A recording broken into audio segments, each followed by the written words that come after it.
Good morning, everybody. So I think we've got a really interesting topic here to kick us off for the day.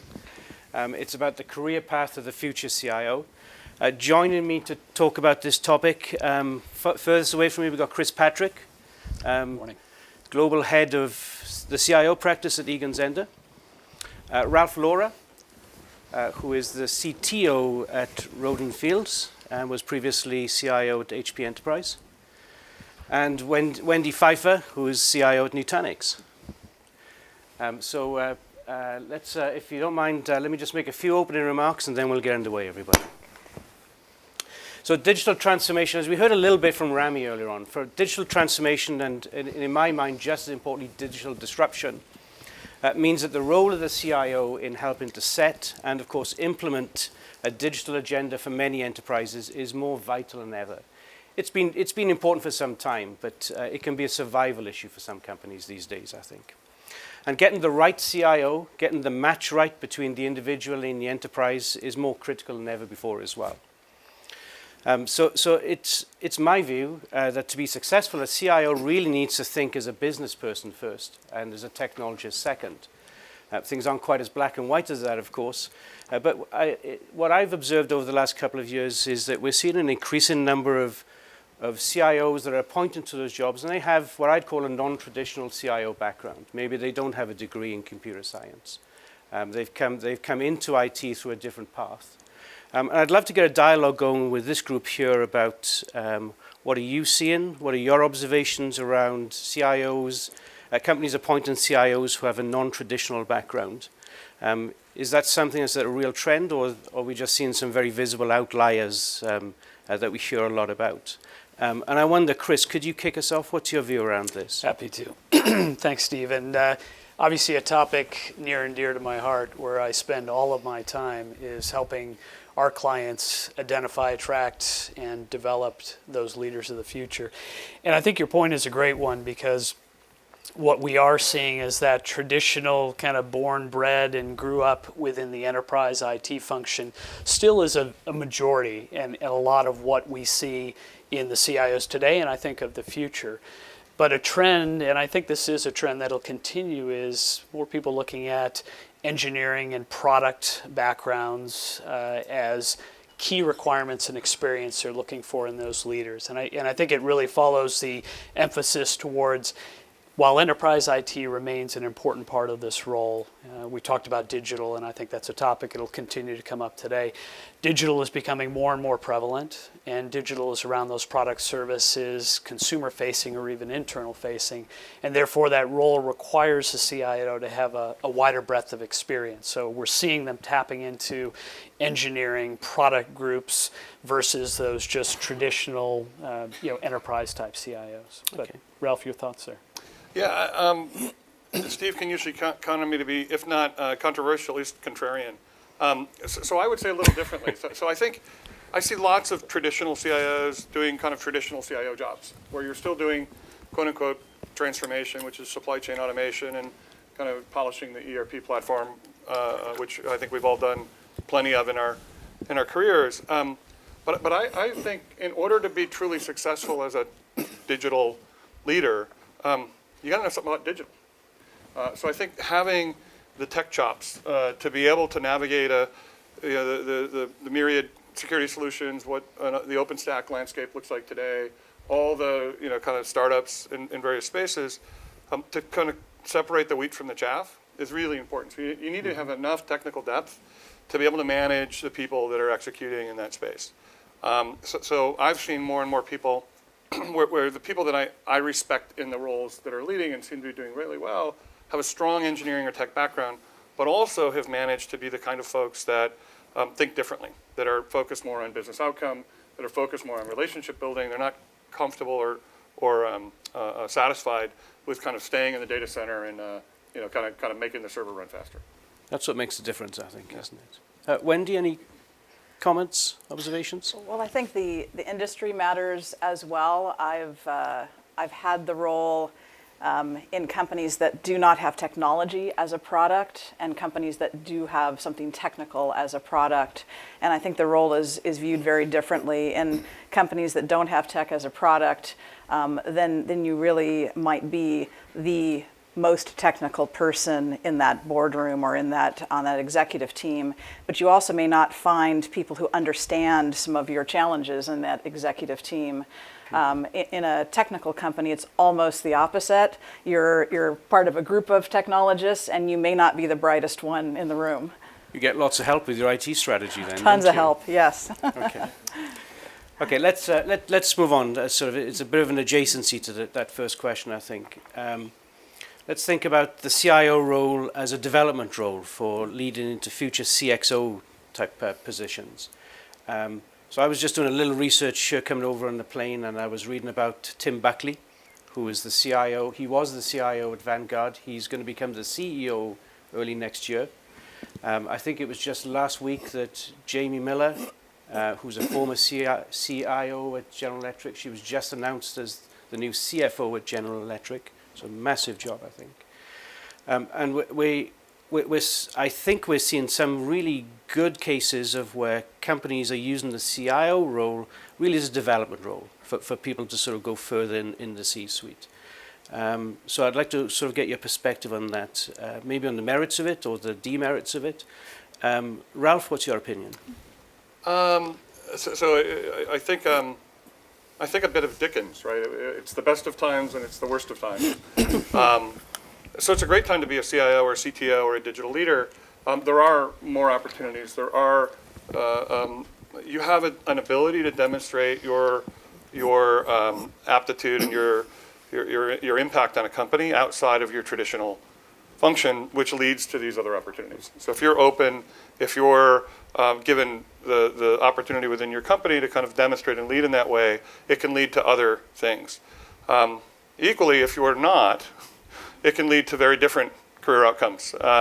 So if you're comfortable being a CIO and, hey, just leave me alone, let me go kind of run the tech, you may find that you have not only limited career opportunities, that you have a limited lifespan, because more and more boards, and I'm sure Chris can chime in, I get approached, as I think we all do, hey, this role just opened. Hey, why is it open? Well, the last leader was doing a fine job. They improved efficiency 4% a year, and like nothing was wrong, but the board is looking for somebody to be more disruptive. They need someone to help lead them in the next wave. They're looking for change. And so again, I think if you're prepared to be that change agent, if you're prepared to kind of take the risk and lead in a different way, the opportunity is there. And we're seeing it all over the industry with these I think, clear examples. But equally, if you're not, you can find yourself fairly quickly displaced. Yeah, I think it's a great point that you raised, Ralph, because if it's not the primary reason, it's certainly within the top two of any client I'm talking to that says, why are we changing out, or why do we want to go outside? It's typically great technologists, but it's kind of the dog. If it is dogs listening to music, we hear the sound, but we don't understand anything they're saying.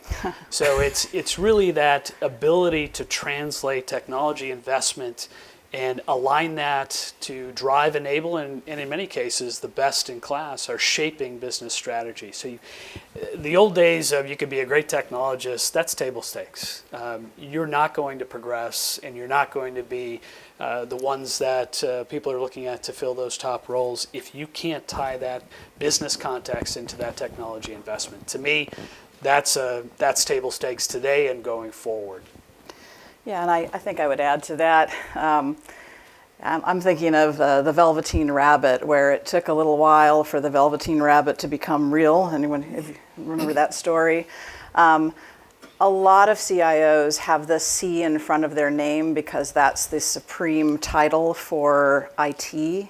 But it's not C in the sense of I have a seat at the executive table, I have a board role, I carry a number, et cetera. To get to that point, you have to have something else. You have to have another dimension besides just being the supreme IT person. And that other dimension can be accidental, In my case, I'm female. That makes me super attractive at that CIO role and that board level right now. How many of you in here are a female CIO? Right, yeah, see? But it's a moment in time. Put your hands up with pride, ladies. Come Yeah, it's a moment. That's a moment in time as well. That didn't get us to this point. It's just now, that's a popular thing. There are other things that are popular as well. A background in web marketing, et cetera. So you've got to have that, legitimately have the role. But to be attractive at that business level, you have to have something else. And that something else has to be demonstrated. A trick that I've learned is to say yes. When something happens, as it inevitably does in companies, where the facilities team is without a head, the marketing team needs help for a bit, just say yes and do your best to sort of develop your chops that way. But the first thing is to know yourself. What do you really have with that CIO title? Are you the chief techie, but we kind of don't ask you for business advice? Or are you a trusted member of the team that's leading the company? You've got to make that transformation. So to add to that, I think two quick stories. One, so super impressed with many people in the room probably know Andy Karabutis. Andy was CIO at Dell when she was offered a role to become CIO at a biopharmaceutical company. And first she said yes. Then she went, I have no idea what a biopharmaceutical company's tech function looks like. In fact, it wasn't even CIO, I think it was CTO. And so she literally in Boston, went to a couple local universities, found a couple of professors, and essentially said, hey, I need you to give me a crash course in what I don't know. And she spent several months learning, literally going back to college and learning what she needed to know to be successful in that role. How many of us have done something like that? I think probably, I certainly haven't. The initiative to first say yes, and then figure out how to succeed It's a great once story, you said isn't yes. Yeah. And then the second comment I'll make is, a lot of people, we talk about this idea of a seat at the table. So many people go, I just need a seat at the table. The business won't let me in, or they didn't invite us to the table. They've already gone down the road with a vendor or something like that. And my advice typically is something flippant, like, if you want a seat at the table, then pull up a chair. Right? So you're not going to wait for an invitation. No one's going to give you an engraved invitation with a chair with your name on it and ask you to come sit in the boardroom and enlighten us. You want to sit at the table, start demonstrating leadership, act in a way, have ideas, take initiative, and pull up a chair. And there'll be a chair there for you. It's a great point, and really it's kind of, if you want a seat at the table, have something relevant to say, and the seat will be there. Steve, you mentioned Jamie. Jamie's a great example. I think it's more a reflection of how GE rotates and develops executives. So Jamie, in my view, is an outlier. She's a finance person that spent 2 years in IT. I wouldn't call Jamie a CIO. And it's not to take anything away from her. I think the better example is Bill Rue, who is running GE Digital. He's the CEO of GE Digital, came out of Cisco. He's a technologist. But GE's a great example of an old line industrial company, and that has really pivoted towards and embraced digital and recognizes that their future is around software and analytics and big data and IoT and machine learning. And it's amazing what they have done. And interestingly enough, Jim Fowler, the CIO, reports into Bill Rue, the CEO of Digital. So there's a bit of a twist on that story. Yes. It's worth saying, though, that model's unproven, right? GE Digital hasn't broken through.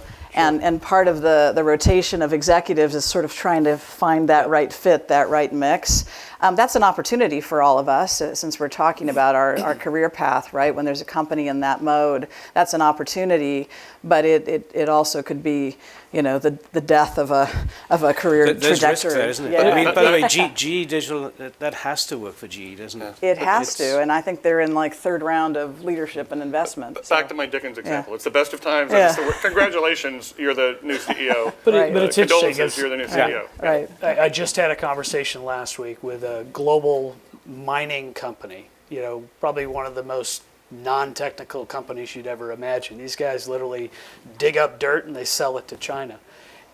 Their CIO... Is that a thing? Why am I not in that They thing? make a lot of money doing that. but their focus is around, we need somebody who can drive enterprise IT, but we also need somebody, we're moving towards autonomous vehicle operation. We're embracing digital and big data and analytics to drive more efficiency out of these mining operations. And the next CIO of this company is going to have to be much more digitally savvy. So who would have expected in an old line mining company? But I think that's the trend. Sounds like opportunity for you there, Chris. And there's a lot of opportunity out there. It's a target-rich environment. I just want to give one quick anecdote, if I could, and then we'll move on to the next question. So when you were talking about the seat at the C-suite, my mind, I went back about 10 years in my mind to when I first went to Avnet. And there the CIO role was a part of the C-suite. It was I was a relatively sort of young CIO at the time, and I would focus on the technology. And it was complicated, and there's a little bit of me that sort of relished in that at the time as well. And I still remember having my first appraisal, my performance review with the CEO. And we sat down and we had a great, from my point of view, it was a great review, okay, because I had the list of tasks I had to get done that year, and I could check every one of them. And we went through that, and then he put the piece of paper to one side, and he said, now we need to have a bigger discussion, he said.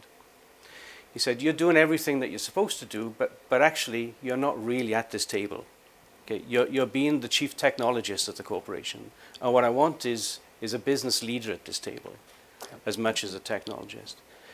And for me, it was dramatic. I mean, when I thought about it, he was absolutely right, of course. It dramatically changed the way that I view the role of the C-suite. You're part of the leadership team. Mm-hmm. And for everybody in that leadership team, the CEO wants those people to be part of his group that he can turn to anything that's needed for the business, because it's the overall success of the business that really matters, isn't it? Anyway, you just reminded me of it. It was a pivotal, for me, it was a pivotal moment, and one that really drove some change for me. Okay, let's move forward here. Let's talk a little bit about board roles, if we could. So all this discussion that we've had so far about the digital agenda, digital disruption, etc. Many companies, they're looking for board directors, sometimes they're CIOs, but they're looking really to increase the technical chops of the folks in their board. There's an annual survey that PwC puts out every year of corporate directors. By the way, if you're interested in board work or if you're on a board, this PwC survey of corporate directors is a really great reference document to it. And in the most recent survey, the respondents who are corporate directors, they over 40% of them said that IT strategy and cybersecurity are very important attributes for directors to have knowledge of. Can you share us your thoughts here in terms of the importance of having a technical CIO type experience and coming onto a board? Wendy, could you kick us off there? Sure. Let me start by saying they don't really want us. What they want is they want to be able to check the box that says that they're taking care, that they have the best advice around cybersecurity that mitigates their risk. But the problem with us, without us doing a little bit of work with ourselves as CIOs, is that we are not rabidly focused on profitability of the business and moving that asset ahead so that it can be, so the VCs can exit, right? We don't rabidly care about that. If we come on board rabidly caring about technology or cybersecurity, then at best, it's an advisory role. They may have to give us more than the advisory role, but that's how it starts. So, you guys may know, I'm sure most of you do, there's a process. There are companies and organizations that will help prepare you to interview for board seats, and there are recruiting organizations that just recruit for corporate boards, and they give you a whole career path that you need to follow. You need to do a couple advisory roles, and you need to do a role on a charity board, and it helps somehow if you're involved in scouting. I don't understand that, and you have to learn how to speak and have a good headshot and all kinds of crap. By the time you get to the point where you are interviewing for a legit corporate board spot, they really don't want you to talk about technology at all. They don't want your honest assessment of how the company is doing in technology. What they want to know is that you understand how to balance the risks that have been made in terms of business decisions. So there's business decisions to accept some technical risks. They want to know that you understand how to help them to balance those things against the forward financial trajectory of the company. And at the same time, they want some validation that the CYA plans they've put in place will cover them in the event of a breach or risk, et cetera. And then there's that last layer, which is at the moment you can trade on fear because of the Equifax things, et cetera. We said I'd share my unvarnished opinion. You're quite cynical, by the way. Well, it's an interesting thing. I think you have to be cynical to be successful in a board director role, in a role where you're actually advising a company where there are, hundreds of millions of dollars potentially of investment at stake. You absolutely have to be cynical. You can't go in as the evangelist for technology or the believer in a particular cybersecurity solution. But still, even then, there's a fiduciary responsibility. So where technology will make a difference or where there are some gaps, you have to passionately care about that and express that and show that. So it's an interesting moment. There's sort of a holding our nose and inviting technical folks to interview for these board positions, but we don't act like the others. We don't look and package ourselves like the others. And like I said, there must be a dozen programs I know about to prepare us, and it's all about speak differently, think differently, look differently, dress differently, behave differently. Let's practice how you answer these questions. Isn't that interesting? Isn't that interesting? Because ultimately, that process likely dilutes the power that we might have to affect change, whether that's digital transformation or risk management for some of these corporate boards. Somehow, the most successful people I've known break through that process anyhow.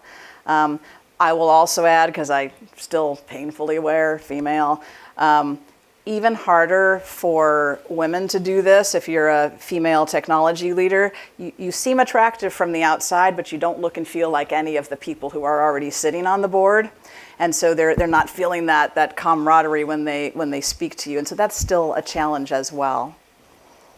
Thank you. Did I kill it off? No, you didn't. Not at all. It's hard for boards to change, I think. I mean, Chris, you would know much better than me, but one of the things I've read is the prime source for new board members are existing board members. Yeah. And we all have a natural tendency to sort of hire a little bit in our own image. It has been traditionally a boys' club, and literally a boys' club. But I think it's changing, and not just think, I've observed it changing, and I'm less cynical, because I think the boards have woken up to the fact that they're woefully underrepresented on this topic. But you just got to think about the practical realities, and I talked to a lot of, maybe some of you in the room or others, who everybody wants a board seat. It's a natural progression. It's a great way to kind of, as you end your career, move into that next stage. So one, there's a lot of people vying for a finite number of opportunities. And if you take the average board and you say, okay, there's 10 members, give or take on that, you got to have a qualified financial expert. So you got the QFE, you've got some of the investors, you've got some of the functional expertise. There might be only a couple of seats available. And what we hear from our board clients is that you can't come in as the kind of one-trick pony. And if you know technology, that's great. But if that's all you know and that's all you bring to the table, we'll call you when we have that on the board agenda, and you can report out to us and then go back to your job. Mm-hmm. You have got to bring more than just a technical expert. You've got to understand the business. I describe it as these are multifaceted leaders who, at the board level, have to contribute across a number of dimensions. And when I talk to CIOs or technology leaders, say, if you really want to be a viable candidate, you lead with your strengths, but you've got to understand, and we go back to this whole context of business understanding and what do you bring to the table. I think cyber's been the catalyst. And good or bad, right or wrong, it's woken everybody up that we are potentially hugely exposed and we need to be more conversant on this topic. But if you look at financial services companies, JP Morgan, Citi, others, their technology budgets are measured in the billions. That is a material investment. And boards recognize that if we don't get this right, one, it impacts our customer experience, it impacts our financial performance, but this is move the dial type numbers. So we're seeing much more interest, and I think financial services companies have led this trend. A great example is John Hinshaw, who many of you know, came out of HP, joined the Boney Mellon board. John was phenomenal on that board, and it's exactly what Boney wanted. They wanted somebody who was deep on the technology, understood the customer, and spoke business in a technical context. And I think people like John are the ones that are going to be sitting on these boards. That's some super advice, I think. Ralph? Yeah, so I would add, I think, so again, I've always been a bit of the contrarian. My view is, I think it's the old Mark Twain quote, I never want to be the member of a club that would have me as a member. I only want to be the member of a club that would have me kind of take me as I am. And I think if the more you try to fit some mold of what somebody wants, the less you're going to deliver what they wanted when you get there, and the less happy you're going to be about the journey. And frankly, when you join a board, it's a commitment. You're there for several years. There's risk involved. You're assuming the risk of the rest of the board and the board members and the company in some ways. And my view is we each bring a unique set of attributes. So to Patrick's point, so I look at my career. I've done 2 large-scale divestitures, one at HP and one back in the day at AT&T-Lucent. I've done 20-plus acquisitions where I've led the acquisition integration. I've done at e-commerce. I've done tech. I've done at scale where I had 3,000 people in the org, and I've done orgs where I had 30 people on my team. So I've kind of seen a broad gamut of things. So I would think that would make certain boards, it would make that experience would be attractive to some board members relative to, or some companies relative to their experiences or their plans. But I get back to, you aren't there to be a technologist. If the board wants technical advice, you can hire any one of the big 8 to come in and give me an audit of my technical stack, my roadmap, my cyber stack, et cetera. What you're there for is strategic advice. So it's about business strategy. It's about, and again, you're not hired to be the CIO of the board. They have one of those. He or she works for the company. You're there to provide oversight, to provide strategic advice and support. And so you have to put yourself in the right mindset of what your role is, and let go to some degree of, okay, I want to get in the weeds, and I'm going to go deep with the tech leaders in the company. And I would add on, I think both of you made this comment, and Chris, you touched on it as well, is you've got to be authentic to yourself as well, to your skill set. Don't try and contrive a persona that you think suits boards of directors. Yeah. Be yourself, and if there's matches there, that's a wonderful thing, isn't it? Mm-hmm. Yeah. Okay. Good, thank you. So I've worked in IT for perhaps too long now at this point, and genuinely, I think this is an incredibly exciting time that we're in. I mean, just look at the agenda we've got today. Look at the themes of disruption and transformation. It's a tremendously exciting time, but it's also an incredibly busy time as well, and a risky time in some ways as well. So the rate of innovation and change is just breathtaking. There's great opportunity comes with that, but also risk for businesses as well as for personal careers. There was a time, panel, when CIOs played safe, and when they sourced their products, software and hardware platforms, etc., we all bought from the big guys, yeah, and from the established shops. But I think that's changed. I've seen quite a lot of change over the last few years. And I think as CIOs, we're more willing to take on risks now by going with smaller, more startup type environments, as long as we can see there's a payoff there. I'd love to get your perspectives, and clearly for the 2 practitioners here, how do you engage with startups? What's your view on risk versus payoff? Could you give us your sort of approach there? Sure, I can start. I am constantly asked to innovate, and sometimes that means invent, and sometimes that means innovate. And it's hard to always be that innovator. In particular, I've reached a certain age. It was sort of the path that I had to take to get to this level. And I've just over time, I'm less innovative, I'm less of a risk taker, and yet now is the time. I believe passionately that if IT and the CIO and this whole function is going to thrive, not just survive, but thrive, we have to start thinking differently, and we have to find different ways of approaching the problems that we're asked to solve. My favorite example is I've just spent almost $1 million upgrading the AV systems in our conference rooms, because it turns out I've got to be responsible for AV. Such a bummer. But we just spent $1 million doing that. And it's still difficult. It is still hard. People walk into the conference room and they're intimidated by the technology, and they're frustrated. And meanwhile, I go home and I say, Alexa, I want to watch Legends of Tomorrow, Season 2, Episode 6. And Alexa manages to find my Netflix account and manages to start up that episode and display it on my TV, and the right speakers come on so I can hear it in, surround. And I paid $59 for Alexa, and that, by the way, was list price, which is unusual for me.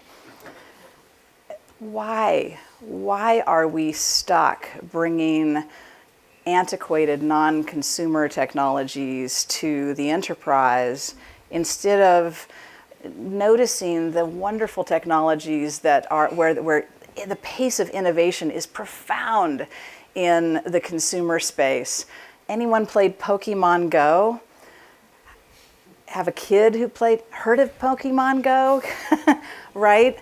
Wouldn't it, how many hack days have you had where somebody made a conference room finder app that, with all the brain trust associated with that, wasn't as good as Pokemon Go view through your front view camera, walking with an overlay of virtual reality on that to find, the latest? Couldn't we have one of those for conference rooms? Why? Why is enterprise IT stuck in the 1980s? And yet in consumer tech, there's such opportunity. So we absolutely we must have innovation in enterprise IT, and the only way we're going to get it is to take some risks, to try some of these wacky technologies. And the innovation part is not invention, not a new thing, but finding things that are working elsewhere, like Alexa, and applying them to the problems that we already have. That is the only way that IT is a thing still 10 years from now, because our employees and our executive peers are already having a far better experience in their personal lives and their consumer lives than the best experience we're providing them for our millions and millions of dollars. And so also I'm hoping that companies that are innovating in other spaces like the consumer space would start looking to enterprise as a hopefully an opportunity to make some money. I'm telling you, you could charge double whatever you're charging in the consumer space, and it's still 10x cheaper than whatever I'm paying for an inferior solution. And you know what? Our IT teams know how to make technology work in the enterprise, know how to integrate, know how to secure all those other things. There's not a lot of risk in applying the brain trust of our teams to taking a consumer technology and making it work in the enterprise. That's what we do. That's our art. And if we could do that well, we have really interesting jobs and interesting departments 10 years from now. Yep. So again, I guess I see things a little differently. We tend to survey our employee set on an annual basis, and our external users, we call it consultants, annually on the state of technology and what their experiences are. And in general, we're told that we're delivering experiences that are at least on parity, and in some cases better than the consumer tech that they're using at home. So in some cases, we deployed Zoom video across the entire campus, over 100 rooms. It's one touch to connect. Even our CFO was without any training. was impressed that he could start a conference room meeting. Are you slamming your CFO there? He would argue he's the least technical person in the company. They're the ones you got to watch. So he's my he's my chief user case. But there's ways to deliver very, very seamless, and in fact, in many cases, seamless and lower cost tech than some of the traditional enterprise approaches. So you've got to be open to looking outside of what your norm might be to get there. We've done a lot of work with. So I like Tom Soderstrom, who's at NASA, JPL. Inspired me a number of years ago. He talked about what they had built was what he called a technology petting zoo, which I thought was a cool metaphor. And they literally had a room where you could go in and like play with 3D printers and play with IoT devices and like explore and get hands-on in the lab. And less about the hackathons, which often turn into a gee whiz, that was nice, now let's go back to work kind of experience. These are places where you can go and kind of get inspired and integrate technologies into the way you work over time. And we've built similar lab kind of environments that allow people to interact with technology differently. And a lot of that tech is different kinds of tech. And so I gave when I was actually at CIO at the Clark's company, I used to give this lecture to my team all the time. The metaphor I used at the time is when you go interact with the business, I want you to be a lens, not a mirror. And then the way I would explain that is most people have this perception of a BRM, business relationship manager, typical ITIL role definition of BRM, sits down in front of the finance team or the supply chain team with a steno pad and says, okay, what would you like me to deliver next year? And they start taking down the list of feature requests to build the backlog so that we can figure out how we're going to mutually disappoint each other. Right? Because I can't deliver all that, and you aren't going to give me enough money, and then we're going to yell at each other for the next year until we do this again. Right? That's kind of the experience most of us have in a traditional BRM order taker kind of role. That's being a mirror. I reflect back to you what you just told me, and then we try to figure out how to get there. The be a lens metaphor is, so I have 4 kids right now, twins who are almost 24. I have an 18-year-old, a 15-year-old. So I live with a bunch of people, different generations. I try to get inspired by what they do, Pokemon Go be it, or how they interact on Snap, or what they're doing with Instagram, or how they're thinking about connecting in their digital lives. So I spend a lot of time in that space. I play with apps an app called Marco Polo that came up recently that's gone away since, but there's some interesting attributes to that. And then we try to bring that thinking into solving an enterprise problem. I look at, I in the sports world, I like to bike. So I have every sensor known to man because I'm a geek. I've got Strava, I've got a Wahoo fitness thing, I've got I've got all that stuff because I am inspired a bit by that. And then I look at it and go, this is a horrible experience because every one of those uploads to a different cloud service. None of them are interlinked. If I want to figure out my experience, I spend an hour after my 2-hour ride to figure out what just happened and analyze it. Hey, wouldn't it be great to have a dashboard? Why can't we build an open dashboard to integrate these sources so that I could, and so it inspires some of what we do with tools like New Relic to build a better experience so that we can see what's occurring in and around our ecosystem. So be a lens, not a mirror is don't just echo back what the textbook IT role says you're supposed to do. Be inspired by the world around you. Be inspired by your kids, by a novel you read, by a science fiction storyline you like, by your experience in the sports world or whatever, and bring a different perspective. If you're not adding perspective, if you're not integrating these ideas in a kind of Renaissance CIO kind of way, then you're doing a disservice to the role. I like that metaphor. It's very good. I got my Garmin and Strava to integrate. So Nice. We'll have to talk. Dude. We got an opportunity for you, Chris. Yeah. Chris and I were talking just before the session started up, and I was sharing with Chris an example of when at Avnet we worked with a startup, and it was incredibly productive for us. We were as a company, the company distributes technology products, and of course. We're quite affected by the shift from on-premise platforms, which we traditionally sold, to cloud-type platforms. And we were trying to develop a cloud marketplace to sell into the channel. And we were struggling with it. As internally, with both the business and with the IT team, we were just struggling to sort of develop that. We made it too complicated too quickly. We engaged with a small startup, and they really helped us to get the thing moving. And on one hand, they had some innovative technology. I think the big prize that we got out of it was just the sheer nimbleness and flexibility of that startup, the way that they thought, And we learned an awful lot more than just about cloud marketplaces from them. We knew how to get our mojo back, actually, I think. Those are the questions that we laid out in the agenda. So thank you, panel, for that. Let's open up to the floor now. Any questions for these panelists? I'll paraphrase the question. It was, hey, we talked a lot about inside the company or inside the board and so on. Any thoughts on the role of CIO external to the company with consumers or customers or other things? So I've thought about this a lot, and in fact spent time, and I think the role, and for instance, part of being places like this. There are 3 things that I try to do externally actively as part of the role of the technology leader CTO at Ordana Fields. One, so we all live in a competitive environment.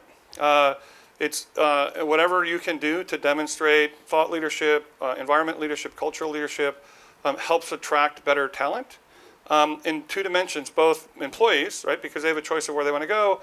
If they look at you as a kind of backwards, non-innovative place, less attractive. If they hear and see you out there, and employees, if they hear and see their story being told in the marketplace, it gives them pride and more likelihood to stick around. But it also works in the startup and the VC and the customer partner community. It's more likely that a startup or even a large company like SAP will say, hey, you're doing something very innovative. You're doing something interesting. It fits our agenda and our roadmap. We want to invest alongside you in making this happen because we want you to tell that story to as many people as you can.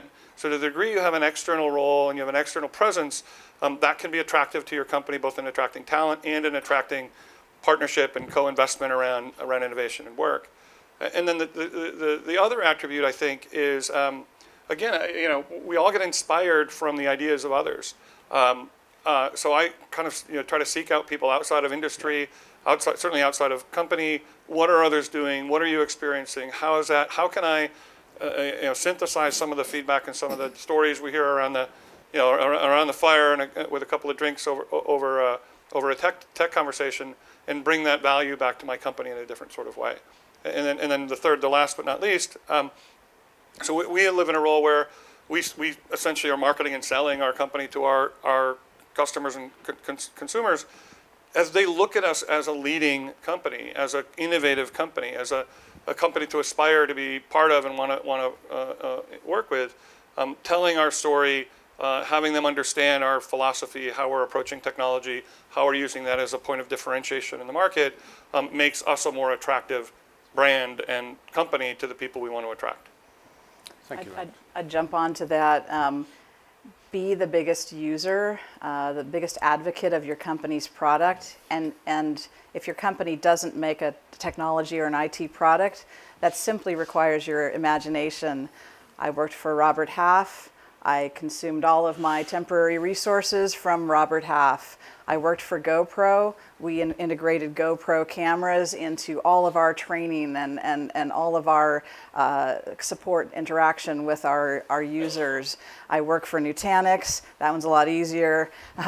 We use our infrastructure and our operating system to run our operations. So don't dog food, drink the champagne, be that biggest advocate and believe in it. And that sort of puts the department and the role on the map. Plus it's fun and you get to use your imagination. It's exciting, isn't it? Yeah, it's a blast. Good for you. Yes. I'll just talk loud. I got 3 Okay. kids. I can do that. I'm going to go back to CIOs on a board. And first of all, a question and a comment. I think that one CIO on a board or technologist or something isn't enough because I sit on 2 boards and I can have a conversation with myself. But in the PwC survey, was there any stats about how many positions are either technology or CIO based? Because it's like having a board with a woman of one. It's a check the box Monday, and you can't do that. If you want to have dialogue, you want to have conversation. A data point of 1 is a data point of 1. Yes. Is there a number? By the way, do you agree with yourself when you have that discussion? And perhaps I can get the link to Laura, because this PwC report it's open. domain. So you just need the link and you can download it. It's about a 60-page. It's what I call an airplane read. It's the sort of thing you read when you're on a plane. It does show the makeup of boards and sort of the core skill sets, let's say, of the directors and this kind of expertise that they bring into a board. So I think it would answer your question. I don't remember the number, Steve, but I seem to recall it's single digits on current boards. I would be very surprised if it's higher. I guess I would flip it back to you and maybe push back and say, I think you're looking at it the wrong way. It's not a technology conversation. I agree, and I was just kind of twisting it to make that Understand. point. Yeah. I mean, it's very much a business conversation. Yeah. But the enablement and the investments are often technology. And Absolutely. when I sit in the room and I'm the only one that can really ask those questions, Yep. I think the reality is it's been hard enough to get one seat to date. That's not going to change. Just there's not enough room and there's not enough willingness to broaden that at the board level. So I think we're at best, if we can get one person on there, we're way ahead of the game, and I think that's changing and it's going to continue to grow. But to think that we're going to populate, unless it's a pure tech company, that put that aside, we're not going to populate the board with a lot of technology conversant board members, at least not in the near term. Everybody, I want to be respectful of the next discussion panel. Thank you for your time, and please join me in thanking our panelists. Thank you.